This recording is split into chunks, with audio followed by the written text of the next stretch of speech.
Olá, sejam bem-vindos a mais uma videoaula de História. Nessa aula vamos falar sobre distribuição do poder político e econômico durante a Primeira República Brasileira, que vai de 1889 até 1930. Nessa aula vamos tocar em presidentes como Prudente de Moraes, Campos Salles, vamos falar da política dos governadores, do chamado voto de cabresto, do coronelismo, da crise de superprodução do café e da economia da borracha. Bem, pessoal, vamos lá então. Em 1894, Prudente de Moraes foi eleito para presidente do Brasil. Foi o nosso terceiro presidente da República, mas foi o nosso primeiro presidente civil, ou seja, um presidente que não era ligado aos setores militares, como era o Marechal Deodoro da Fonseca e o Floriano Peixoto. Prudente de Moraes foi eleito pelo voto popular, isso é, daqueles 5 ou 2% da população que cumpriu os requisitos básicos para poderem votar. Vamos lembrar que a maior parte da população brasileira não cumpriu os requisitos constitucionais que lhes possibilitavam poder votar e escolher o presidente da República. Beleza, pessoal. O Prudente de Moraes ele vai inaugurar uma nova fase da República Brasileira, uma fase chamada de República Oligárquica ou República dos Cafeicultores. Esse período da história brasileira é marcado pelo domínio econômico e político dos grandes cafeicultores, principalmente os paulistas e mineiros, que vão dominar a política em âmbito nacional e regional no Brasil. É por isso que esse período da história brasileira, além de ser chamada de Primeira República, também é chamada de República Oligárquica. O próprio conceito de oligarquia é um conceito grego, que significa governo dos poucos, ou seja, um governo em que o poder está distribuído na mão de poucas pessoas e a maior parte é excluída. Beleza, pessoal, mesmo que a gente tenha acabado de sair da República da Espada, a república marcada pelos governos do Marechal Floriano Peixoto e Deodoro da Fonseca, que era marcada pela repressão aos movimentos e protestos, como no caso da Revolta da Armada, esse período da República Velha, ou Primeira República Brasileira, também chamada de República Oligárquica, também é marcada pela repressão violenta aos movimentos sociais, aos protestos e a organização da população civil em busca de melhores condições de vida. Como a gente vai ver na repressão violenta à revolta da vacina, a repressão violenta à revolta de contestados, a repressão violenta a Canudos, a repressão violenta aos movimentos tenentistas e alguns outros movimentos que vão ter na República Velha ou República Oligárquica. Beleza, pessoal.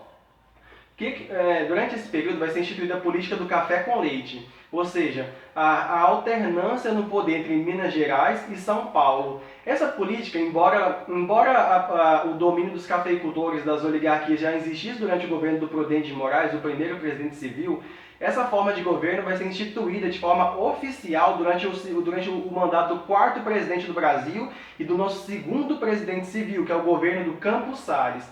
É a partir do governo do Campos Salles, que inclusive vai sair da presidência sobre fortes vaias no Rio de Janeiro, que vai ser instituída a política do café com leite. O que é a política do café com leite? A política do café com leite, o nome política do café com leite, faz referência aos dois estados mais poderosos que tem até então no Brasil.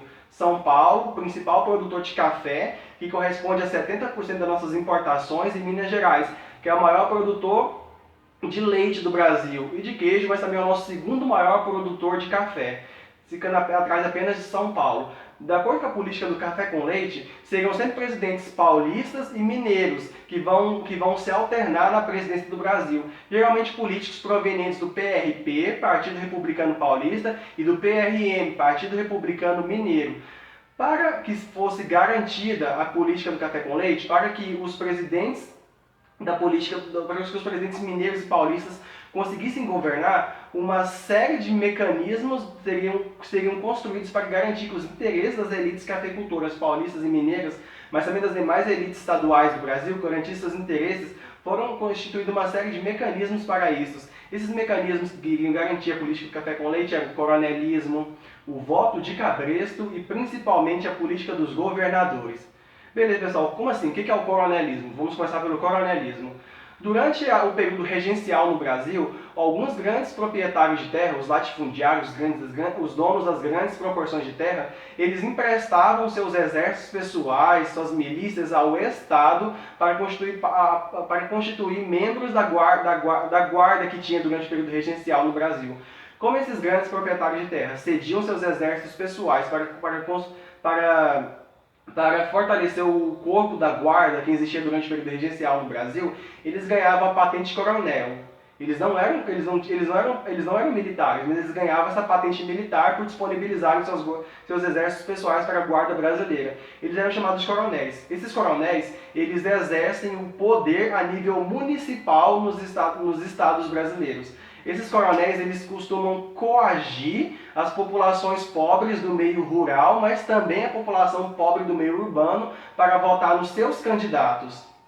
Como assim? O coronel, como ele é o mais, como geralmente ele costuma ser rico, ou seja, porque geralmente o coronel ele faz parte da elite que participa da economia do Brasil, geralmente eles são os grandes proprietários rurais, que participam da economia de agroexportação no Brasil, eles costumam ser os detentores do capital. Como você ainda não tem uma elite industrial no Brasil, o poder econômico está concentrado nas mãos dos grandes latifundiários, os proprietários de terra no Brasil.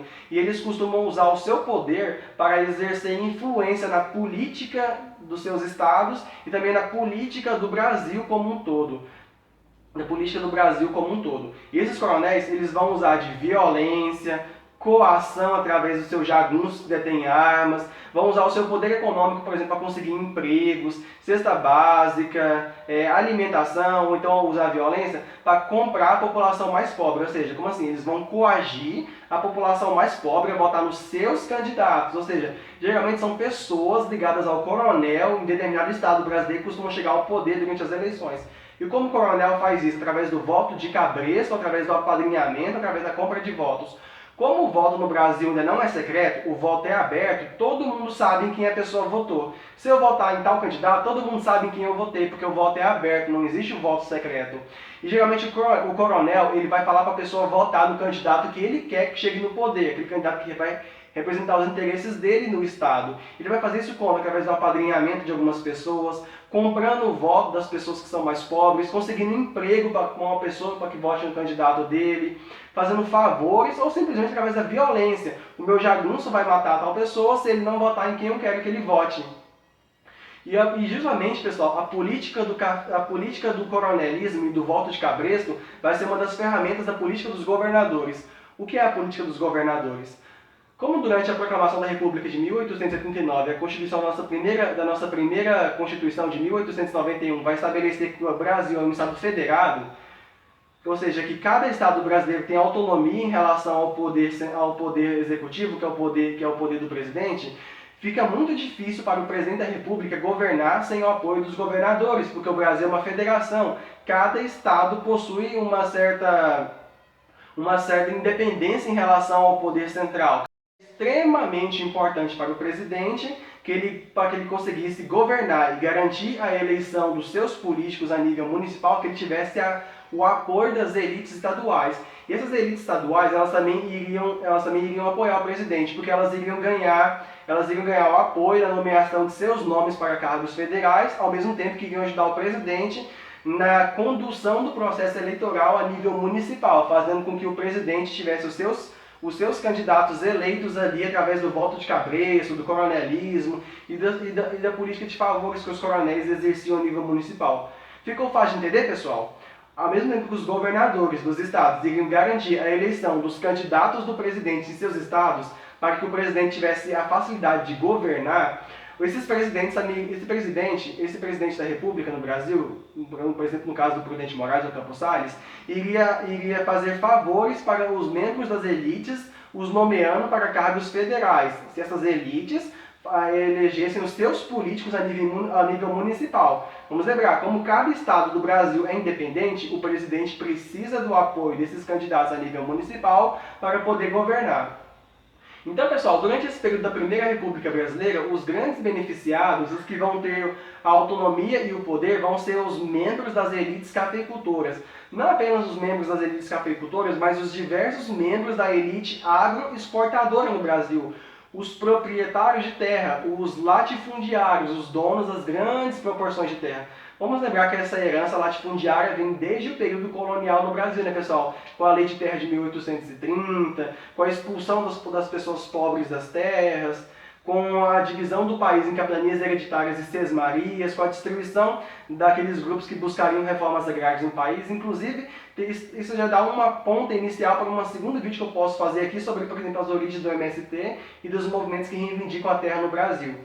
Mas, pessoal, vamos lembrar que nesse momento são os grandes proprietários de terra das elites mineiras, do Rio Grande do Sul, do Rio de Janeiro, de São Paulo e de Minas Gerais, que detêm o poder político no Brasil. Isso vai influenciar, por exemplo, até mesmo na resolução da crise de superprodução do café, pessoal, que vai ter em 1906. O que aconteceu, pessoal? Como vocês sabem, nesse momento a agroexportação é o motor da economia brasileira. Essa agroexportação só é possível graças aos mecanismos de escoamento da produção, que vai levar a produção do interior do Brasil até o litoral, e essa exportação vai até outros países.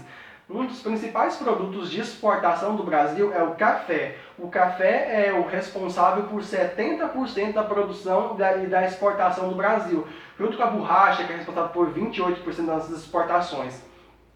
Mas durante o período da Primeira República Brasileira, que vai de 1879 até o período de 1906, ou seja, durante a transição do século XIX para o início do século XX, o Brasil vai enfrentar uma terrível crise de superprodução do café. Como assim uma crise de superprodução do café?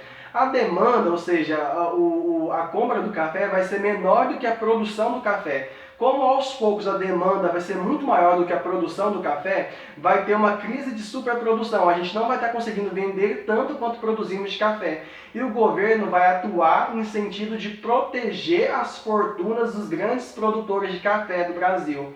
Até porque muitos dos governadores dos estados e do presidente da República, eles chegam ao poder justamente para representar os interesses dos grandes cafeicultores, como eu já falei para vocês no início do vídeo. Então o que vai acontecer? Em 1906, em uma cidadezinha de São Paulo chamada Taubaté, vai acontecer uma reunião entre os governadores dos principais estados brasileiros, líderes da produção do café, para que cheguem a um acordo.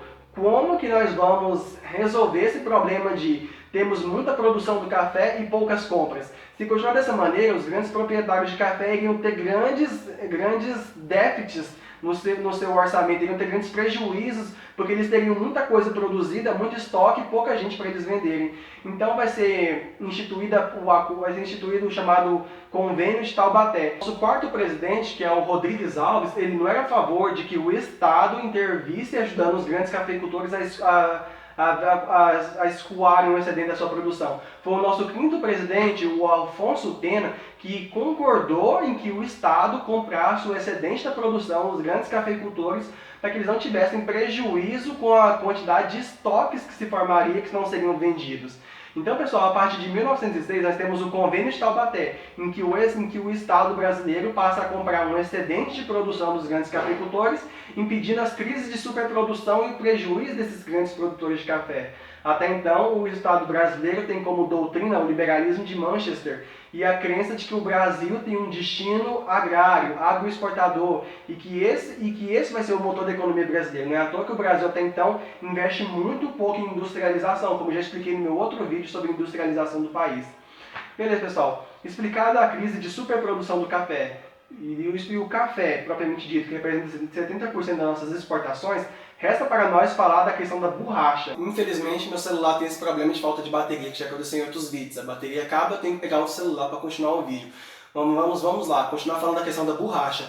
A exportação da borracha representou 28% das exportações brasileiras e foi extremamente importante para essa economia de 1890 até 1920. Por quê? Por conta da explosão da segunda revolução industrial na Europa, nos Estados Unidos, e por conta da popularização da produção industrial do automóvel. A segunda revolução industrial e a popularização do automóvel, a produção do automóvel, vão exigir gigantescas quantidades de borracha que vão ser exportadas daqui da Amazônia no Brasil, do período de 1890 até 1920. E geralmente, pessoal, a atividade de extração da borracha, ou seja, através da extração de uma matéria chamada látex do seringal da Amazônia, é uma atividade extrativista extensiva, ou seja, os grandes proprietários que têm lotes, eles não vão produzir a seringueira em lotes de terra, como é feito em outras produções agrícolas, não. Essa atividade extrativista e extensiva é feita dentro da própria floresta amazônica. Aquele que vai extrair o látex da seringueira precisa adentrar a floresta amazônica, encontrar a árvore e fazer a extração do látex ali mesmo. E as elites da região da Amazônia no Brasil dividem as regiões onde estão os seringais em lotes de terra. É lá onde eles vão fazer com que os trabalhadores que vão extrair o látex tenho que entrar para coletar o látex da seringueira. Esse látex é a matéria-prima da produção da borracha que vai ser armazenada nos armazéns das propriedades, dos grandes proprietários rurais da Amazônia. E que tipo de mão de obra vai ser empregada? Uma mão de obra semi-escrava, trazida dos outros estados do Nordeste. Aqueles que são responsáveis por atrair a mão de obra para os grandes proprietários rurais das regiões da Amazônia, eles vão trazer famílias e famílias inteiras dos outros estados do Nordeste. Essas famílias vão sair dos outros estados do Nordeste fugindo da fome, da miséria, da pobreza e principalmente dos ciclos de seca que tem no Nordeste. Inclusive, isso já pode ser a sementinha para um outro vídeo que eu pretendo gravar aqui no canal, que é a questão da grande seca no Nordeste, apresentada pela autora Raquel de Queiroz em seu livro O 15, em que a própria autora fala da sua questão, né, da fuga da seca do Nordeste em 1915. Mas enfim, pessoal, essas famílias que estão fugindo da seca, da pobreza do Nordeste, elas vão ser enganadas pelos propagandistas dos grandes proprietários de terra das regiões da Amazônia. Eles vão enganar essas famílias propondo um emprego onde elas teriam melhores condições de vida e poderiam teriam melhores condições de sobreviver. Só que chegando lá, essas famílias percebiam que elas eram enganadas. Elas acumulavam uma dívida enorme, impagável, em que elas teriam que pagar através de anos e anos de trabalho a sua passagem até a Amazônia, a sua comida e a sua estadia ali. E como no Brasil não tem lei de proteção ao trabalho, não tem nenhum mecanismo de proteção para essas famílias, elas adquirem essa dívida impagável e elas vão ter que adentrar a floresta amazônica com todos os seus perigos para trabalharem quase de graça e pagar a sua dívida impagável com um grande proprietário de terras. Lembrando que geralmente essas pessoas, os grandes proprietários de terra, eles contam com jagunços, ou seja, homens armados, que vão vigiar essas famílias de trabalhadores nordestinos à procura da seringueira dentro da floresta para que eles não tentem fugir. E assim nós vamos ter, por exemplo, a economia da borracha no Brasil vai ser garantida por causa da exploração do trabalho quase escravo de famílias inteiras que migram de estados do Nordeste para a região da Amazônia para trabalhar na extração da borracha, que vai alimentar o ciclo da borracha, não é mesmo? Realmente, pessoal, o que vai interromper a produção da borracha no Brasil é o contrabando de mais de 70 mil sementes de seringueira do Brasil. Como assim? Tem um inglês chamado Henry que ele vai roubar mais de 70 mil, ele vai contrabandear 70 mil sementes da seringueira no Brasil para a Inglaterra. A Inglaterra vai levar essas sementes para a região tropical da Ásia, porque essas terras tropicais que tem na Ásia e no Brasil são extremamente propícias para a criação da seringueira. Como os ingleses vão levar essas sementes para a Ásia e vão iniciar esse tipo de produção em massa na Ásia a preços muito mais baratos do que tinha aqui no Brasil, a produção da borracha aqui no Brasil vai cair. Assim, muitos trabalhadores que são trazidos dos outros estados do Nordeste para a região da Amazônia vão perder os seus empregos, vão ficar ali mesmo na região da Amazônia e vão migrar para outras regiões. É somente a partir do início da Primeira Guerra Mundial, da produção de massa de armas na Europa e na América do Norte, que a produção da borracha na Amazônia vai ser retomada. É por isso que eu falei que de 1890 até 1920, a produção da borracha no Brasil vai ter responsável por 28% das suas exportações e pela maior parte da nossa economia aqui no país.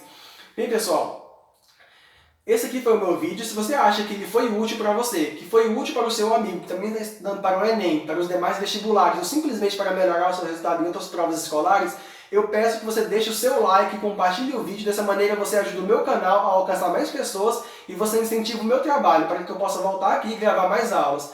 Bem, pessoal, eu desejo ótimos estudos para vocês que estão em quarentena agora e muito obrigado por você que assistiu até aqui. Até a próxima, valeu!